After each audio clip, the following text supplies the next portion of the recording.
Hey, welcome back to another episode of this podcast. Today I'm just going to be talking about what it's like to lose a pet, uh, grieving. You know, just make this little video because one, I kind of want to talk about her story. I kind of want this video to exist to have her memory kind of live on for me. And also because it might help someone in the future. Someone might be looking for this kind of thing. Whether it be the day I post it or whether it be within the next 10 years, I don't know. But I will always be here for someone to come and listen to.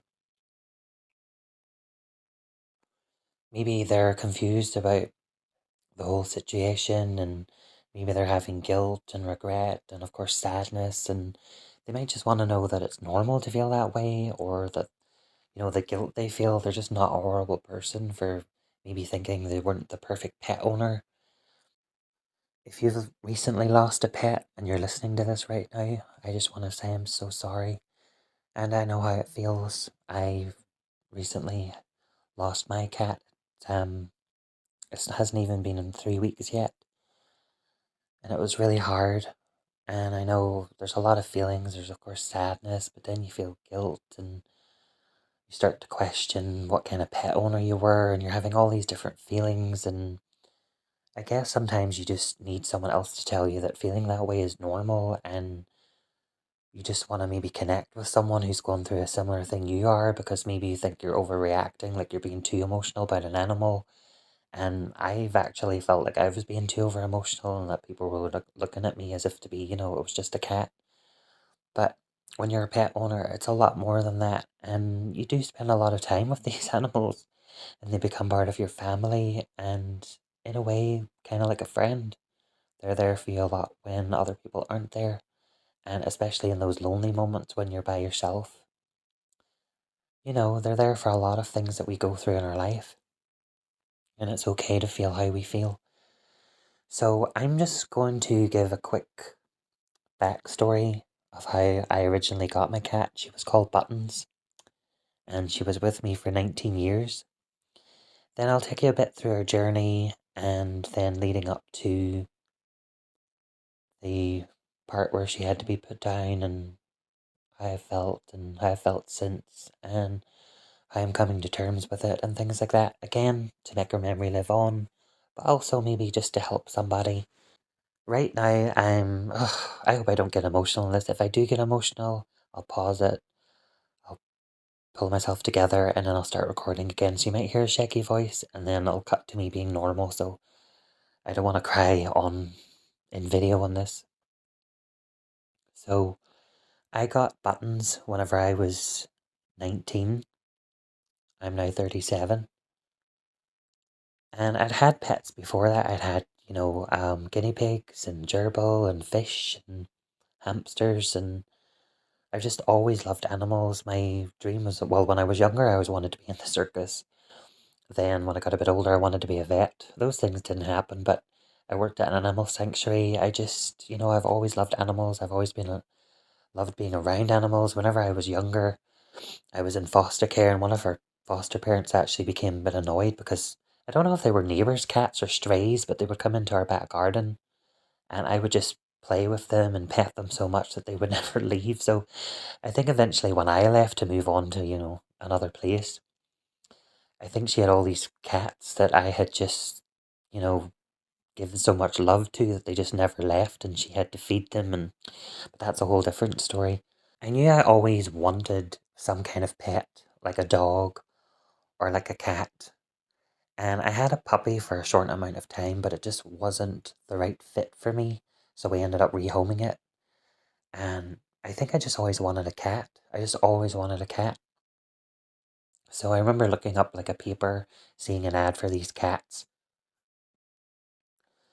And I didn't even ask my mum, can I have a cat? Because obviously living here, I shouldn't have really been landing home with a cat. Let's just say I was going to get one for me and for my mum, but thank God I didn't end up doing that because my mum wasn't too happy about my cat. So thank God I didn't get two, but she came around to the idea, and of course, as we know, everything worked out okay that way. But my older brother And what I'm thinking? A lot of people who have been involved in this story with my cat have also passed away, and I was close to them all, and it's really sad. Like, my older brother's passed away, but he was friends with this boy. They grew up together, and I became actually very friendly with my brother's friend's mum. She actually became my godmother. She was the one that actually took me to get the cat whenever we turned up. I remember Button's mum. Buttons ended up actually growing up to be a lot bigger than her own mum was. Her mum was quite small. She was pure black, and she was quite thin. There were four kittens there. There was two boys and two girls. The two boys were like a kind of, they were kind of like tiger, like white patches with tiger. They were really nice, but I always knew I wanted a girl cat. So there was two girls, and one of them at the time when I visited, one of the girl cats was actually stuck in behind the washing machine, so I never actually got to see that one. So then, of course, I saw Buttons, and I ended up choosing her. They ended up putting her in like a cardboard box so I could bring her back to the house. How I ended up getting her name, I didn't know what to call her. And there was this other woman who actually was one of my mum's childhood friends who I actually became close to myself. She has since passed away. She just said in passing, you should call her Buttons, like wee Buttons. And I thought that was kind of cute, and I was like, well, okay, I couldn't think of a name myself, so that's how I got the name. So the person who gave Buttons her name has passed away, the person who took me to get Buttons has passed away. It's like obviously Buttons, has since passed away, so it's kind of sad that everyone related to her story and her are all gone. And I didn't actually think about that until I just started to record this video, because I kind of wanted a basis of what I was going to say, even though I'll probably still ramble. I wanted to at least formulate some kind of basis to a story. So yeah, it is quite sad actually. So I brought Buttons home and she lived here with us for 19 years. I actually decided to keep her as an inside cat because just growing up I had heard and seen such horrible things done to cats, being hit by traffic. And then Halloween, some people are so cruel, setting cats on fire and doing certain inappropriate things with fireworks. And someone in our town really hated their neighbour's cats, and I don't know if he was joking, but he used to say he was going to leave out poison. So just all those things, and also my mum once had a cat, and she let it out one day, and it just never came home. So with all those things, I just decided to make Buttons an inside cat. I have regretted that a lot. 19 years and she was an inside cat, and I feel sad about that, but then I think of why I did it. And I know a lot of people do it, and I feel like that's one of the reasons why she lived so long, because, she was inside and she was well looked after, and I think that's what gave her a longer life because of that, I think. It's kind of sad in a way because I'm not really someone who takes a lot of photos. And of course I did take photos of her throughout the years, but I ended up either getting a new phone or clearing the photos. I just don't really hold on to a lot of stuff. The only photos that actually exist now of Buttons are three photos that were on my Instagram.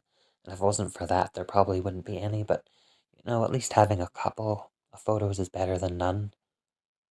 I just regret not taking more or having more photos of her. As I said, I have a couple. With Buttons, I think I got kind of lucky. She didn't really have any health problems, really, for about the first 15 years. I think within the first 15 years of her life, I think she was treated once for throat ulcers, but any other time there was never any issues or problems. The main issues only really started up when she maybe turned then about 15. Something that I feel guilty about and probably will feel guilty about for a long time is the fact that I didn't actually get Buttons neutered till she was 15. And the advice that I would give you if you're listening to this would be to get your pet neutered as young as, as possible. I don't know if that ended up contributing to what happened later on, but I always felt like I was doing her a favour by not getting her neutered. I know that's wrong now, but for so long I thought I was doing her a favour of not putting her through the trauma of having to go to the vet and being left on her own with strangers and having an operation and the cone and the recovery. And also, I think deep down it would have hurt me to see that too, her recovering and with a cone. And I don't know, I just felt like I was doing a good thing for her, but actually, I was doing the wrong thing and I should have had her neutered a lot younger, so she wasn't neutered till she was like 15. Then she started getting mammary lumps on her stomach. I think one day I was getting ready to go out and she put her front two paws up on my leg and I used my two hands, to lift her just behind her front two legs to move her off me. And that's when my like little finger grazed across a lump under her stomach. And I took her and I had it checked and they told me what it was. And that's when we also found out she had a heart murmur. She had I think at that time it was grade 1 to 2, but then over the years it would become grades 3 to 4, so it would slightly get worse, but not enough to worry about, I don't think, health wise. And so whenever I took her into the vet, they told me she did have the lumps and that we could have them removed. But because of her age and her heart murmur, they were a bit worried about the operation because they said, she mightn't come out of the operation because she was getting a bit older and, because of her heart. But I had a long discussion with them and they said that, she could still have a really good quality of life if I went ahead with the operation. So, of course, I thought, well, she seems brilliant still. I mean, she might have been, 15, 16, but she still acted like she was about 2. That's one thing I always loved about her, She,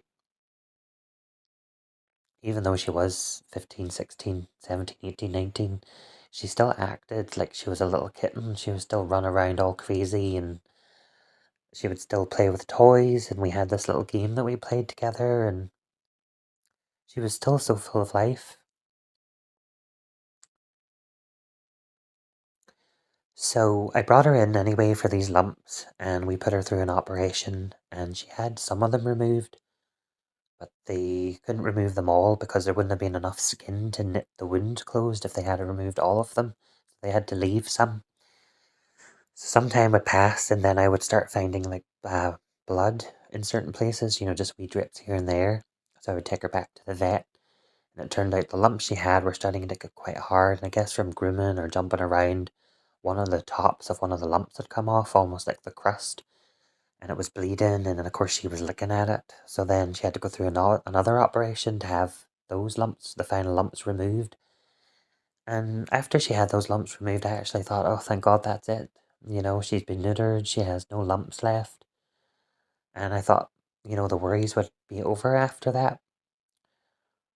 But her health just never really seemed to get better after that. She would get cystitis, and I guess it makes them feel like they have to go to the toilet when they don't. So then she would be straining a lot, and she'd be leaving like little pools of mucus everywhere. And I'm just going to be honest, for a while, because these constant health problems have been going on for so long, I started actually to feel quite stressed out. It felt, having her around was more of like a stress. I wouldn't say burden, I would say like a stress because of course, cats throw up hairballs and then she would get hair everywhere, and then there'd be times where she would bleed, and then the times when she would, leave these mucus deposits everywhere. And then the older she got, when she was going to her cat litter, she wouldn't kneel down close enough to the litter. And so she would pee over the side of the cat litter a lot, so that was cleaning. And then I would have to buy dog pee pads and put that under the cat litter, even though sometimes she still managed to miss those and scoot over the edge of them too. So it just was a lot at the end of just this constant, blood and bulk and hair and vomit and pee. And whenever she had this cystitis with her squeezing a lot, she did it in her beds a lot. So she would defecate in her own beds and it was constant and pee in her own bed. So we were having to wash her cat beds nearly every single day. And it was very stressful. And all this time, one vet would say that we could give her steroids for the lumps and that would stop some of the growth. But then another one would say, well, she is quite old, and because of her heart murmur, that wouldn't be a good idea. How everything came to a head was I took her to an appointment, I guess, for this cystitis because I was starting to get really pissed off at my vet at this time because we knew she has cystitis because she had it before, but they wouldn't give me the medication she needed without a urine sample, and I didn't want to have to do that, like suck pee out of her cat. They give you this special cat litter made of plastic, and you have to like use a wee suction thing to suck up some of her pee and put it in a vial, and I didn't really want to do that. I ended up doing it, and you had to keep it in the fridge, and I just thought the whole process was gross. But we ended up not managing to get to the vet. I can't remember what happened, but we ended up not getting there, and then the pee sample became old, and it was a whole thing. But thank God, another vet was in, and she ended up just giving me the medication without having to go through the whole process of the pee thing. Because I don't know, I felt angry at the time because I actually felt like the vet was holding these medications at ransom for pee. And I don't know, it's silly looking back on it now, but at the time I was really cross. So anyway, I think it was one of these times when I took her in to get her medication that whenever they were doing a checkup on her that they found another lump. Yeah, that's right, because the appointment before that I took her in because she had problems with her ears. Her ears were getting very waxy, so I had to go in and get eardrops and get her a checkup. But then she got this cystitis, that's right. So then I took her back in and they did another, checkup. And then they found a new lump. And after going through all those operations and thinking everything was fine, and then this other lump, and they said they wouldn't operate anymore because of her age and her heart. At this point, she was 19, and this time I agreed. I didn't want to put her through that either. And we also couldn't have the steroids because of her age and because of her heart. So there wasn't really any other option just to, keep an eye on it and, make sure that it didn't grow any bigger. So anyway, they measured it and I was to bring her back in a month. And think about it, this was only like now, this would have only been about 7 weeks ago. And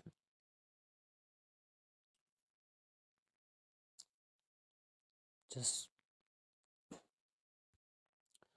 within that 1 month, everything just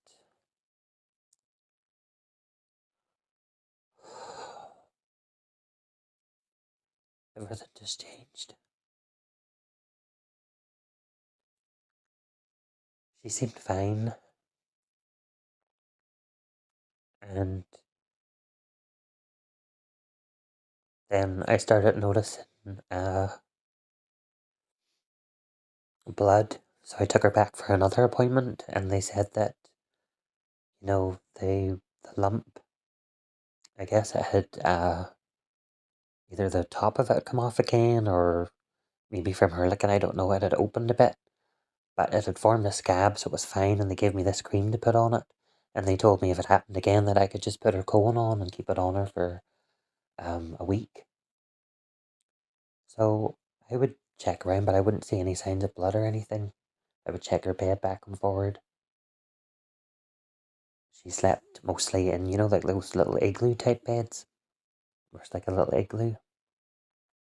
So one day I just happened to check her bed and I saw, like, if you cut yourself and you put on a plaster and then you take off the plaster and you look at the spongy bit on the inside, the way it's kind of like, yellow and like dried in blood. I found that on the base, of her bed.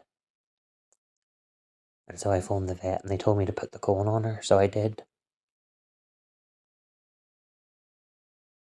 And made an appointment, to go in and have her checked up because, I was seeing, of course, the blood and things like that. And I started like smelling this like really horrible smell. So I had to call on her. I think I found her bed on the Sunday, and I phoned up for the appointment. I think on the next day, the Monday, and made the appointment for the was it the Tuesday or was it the Wednesday? I think for the Wednesday, I made the appointment for a week because I was. That's right. Sorry, I'm rambling. Oh, I found it on the Sunday, then I phoned on the Monday. I made an appointment for a week because I thought, we'll put the cone on or leave it a week. It'll heal over and then bring her in when it's healed. But then that's when I started noticing the smell. And the cone had been on her, I think, for a day, like, was it a day and a half? And um, it was still leaking or beeling or whatever you want to call it. So I phoned the vet to push the appointment forward sooner because the smell, I can't really explain it. It was just this really horrible smell. And because she would lie, like cats lie on their back feet, kind of go up under their stomach, her feet would have this like black stuff on it, and I would try to clean it. And anyway, I won't go into too much more detail about that, but so, and the thing I felt guilty of was, this is so silly.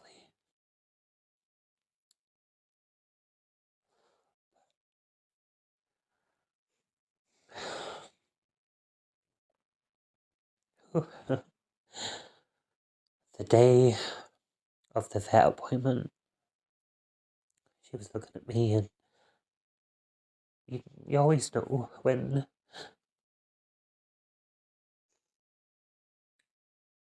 your pet's hungry. It's hard. Well, she was looking at me that morning because she wanted to be fed. And I remember thinking, I won't feed her. She had dry food and she had water, but I thought I won't feed her properly until we come home from the vet. I didn't want to. I didn't want to bring her to the vet with a full stomach. So she didn't even get fed on her last day. I know that sounds so stupid, but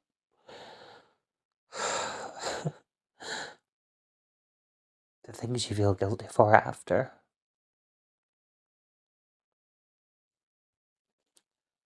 So we went to the vets, and she really hated being put into a cat carrier. I think because she'd come to know, that meant it's time to go to the vet. This day, she would not go in. Sometimes I would put her in, if she went into her bed, like the igloo, then I could kind of like toothpaste her out of her bed into the cat carrier, push the bed from the back. But this day, she really wouldn't go in. So I was like trying to push her from the back end, and her stomach grazed off the floor. And I know it really hurt. It must have really hurt her because, it left some of the fluid from the wound on the floor. So I brought her over, and to be honest, I just knew just from, I don't know, I just knew that it wasn't going to be good. So I took her over, and as soon as the vet saw it, she was like, I'm sorry, there's nothing we can do. It turns out the lump had actually ruptured, and whenever that's left, the animal starts actually rotting from the inside out, and that's why there was the smell. And it happens really fast. And as bad as I felt like there was no way around it. There would have been no fix. There would have been absolutely nothing I could have done. Surgery or anything was not an option. So they told me that the best option was to put her down, for her own well-being and so that she wouldn't suffer. And I know I didn't know, but I just feel so horrible that her last couple of days were spent in a cone and that I didn't feed her in that morning. And at one point, the vet said to me, "Here, do you want to give her a treat?" Because the vet left me on my own in the room for a minute, like several times. And I remember thinking in that moment, like, what's the point in giving her a treat? I mean, she's about to be put down.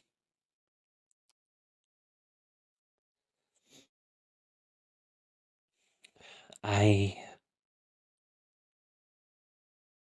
I knew it was for the best, of course. They offered me to take her home for a couple of days and then bring her back, but what is the point in bringing her home for a couple of days to have her suffer an extra couple of days just to make me feel better about it? So I knew it was for the best, so I agreed to have her put down and I had to sign this paper. It was so weird. It was like signing someone's life away. And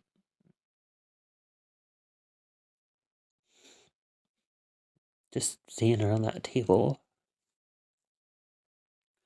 her eyes didn't look as bright as they always were, but she was still so full of life, and she was like rubbing her neck on the side of the cat car because they had to take the top part off because she wouldn't, she wouldn't come out of it this time, so they had to remove the top. And she was rubbing her neck on the side, I think, because of the cone.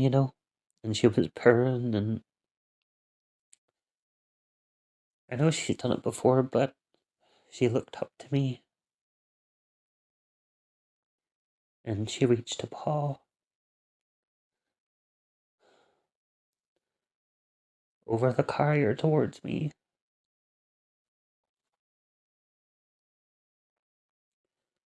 I felt so horrible. Last time they left me alone with her, I said, I love you, and I said I'm sorry. I genuinely was. Because there were times I told her off and I scolded her, and I just apologized for it, for me. And I also said, like, I know they have no clue what you're saying, but, you know, it's just something we do, I guess. And I said, thank you. Thank you for being there for me in times when I was really alone and I felt like I had nobody. She was always here. Not like she really had a choice, though, but, she was.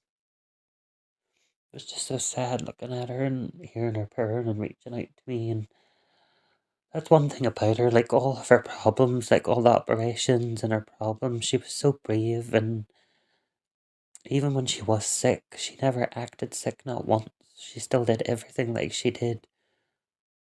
She never hid, she never got angry. That's one thing about her too. She never bit me, never scrapped anybody.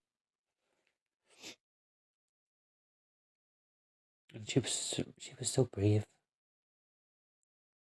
suppose the vet said cats do, they do hide it very well. And I know that might be true, but this was different. She never let on that she was sick at all. And she must have been in pain at least one of those times. I used to call her my wee tripper because she went through so much, and God, she just stayed so happy through all of it.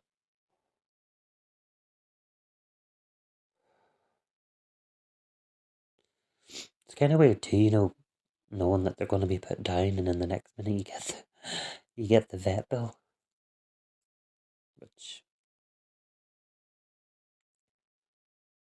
you're not even really thinking about that at the time.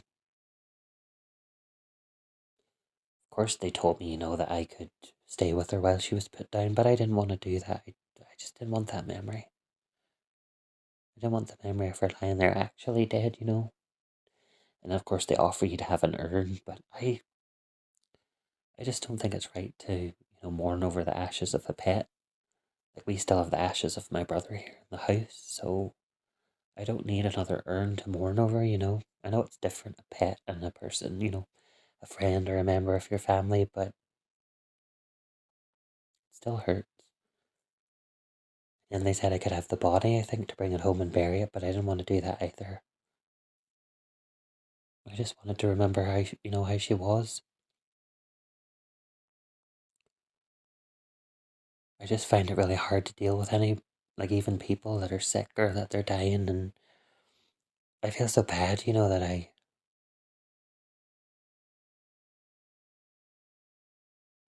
left her, but the vet even told me at the time, saying that the pets like to have you there whenever they're in their final moment. She said that's just something that's on the internet, that's not actually true. And I suppose if you really think about it, they give your pet anesthesia, so the animal's not even, aware, it's not lucid, it goes off into sleep and then I think it passes away in its sleep quietly. So they're not even really aware of your presence. And as I said, I wouldn't want that memory anyway. And even if I could turn back time, I wouldn't change it. I think I made the right choice for me. That day, whenever she was put down, this is Monday, I'm recording this, and it'll be 3 weeks on Wednesday. If you think about it, 19 years is a long time. As soon as I came home that day, I got black bags and I just packed up all her stuff. And I just got rid of it. I still had the very first cat toy I ever bought her. It was from 19 years ago. It's like a little red mouse with mistletoe on it. It was like a Christmas time mouse. And I just kept that. I never threw that away, so I still have that. I kept that. When I was looking through some of the stuff, it wasn't as special because she only wore it for a while. I bought her a new collar not long before she passed away, and she'd wore it for a bit, and then I took it off her because, to be honest, the constant ringing of the bell all the time on the collar was starting to annoy me a bit, so I took it off her. So the collar's not really as sentimental, but I decided to keep it as well. So I kept that and the first toy she ever had, and I just got rid of everything else. And I think it's just best that way. And then I tried to go around my room and places and just try to like get rid of as much cat hair as I could find, because even as much as you clean, you're always going to find cat hair somewhere, whether it be your trousers, your socks, a couple of hairs on your bed. It's not like I was trying to erase her. It's just I just I thought that was like therapeutic for me, just to have that stuff gone, because it didn't really serve a purpose anymore. I think that wee toy and the collar, I think that's enough for me. And of course, the memory. Oh, I don't even know if this video will help anybody. Maybe I just needed to say the things out loud, even if it's just sitting here on my own. Maybe just to help. But I think, as I said, I just wanted her memory to live on. I wanted someone to hear this so they would understand. Maybe they're thinking, maybe they're overreacting, or they don't know how to feel about losing a pet, and hopefully listening to me and my words and a bit about her story and how I dealt with it. And it's still kind of raw. I mean, it's 19 years and it's only been just about 3 weeks. But I don't know if this will help anyone, but I really hope it does. And if you made it this far, thank you for listening. I know I said I wouldn't add any of the crying parts in, but I started to cry, then I stopped, and I thought, okay, take a breath and then just keep going. But I think I also wanted to show people that it does hurt, and it's okay to feel the hurt, and it's okay to be in pain. You have to also, get out of some of the habits that you had for so long. Of maybe if she was in a room and you were going in, and you would be used to her greeting you at the door, and like you hear noises, and then you have to remember that it's maybe something else. It's not her moving around, and just wee things that you constantly trained yourself to know, and little habits that you'd got into of having a pet, and then having to like unlearn those things and have to come into a room that once had life in it, but it's empty now and it's different. And it will hurt for a while, but it does get easier, and it will get easier. Anyway, I'll let you go for today. I don't think this video ended up being what I imagined it was going to be at the start, but I hope the story has helped you a little. And I guess this video can be in memory of Buttons. I will just sign off by saying thank you for listening. I really appreciate it. And I hope to see you in a video again very soon.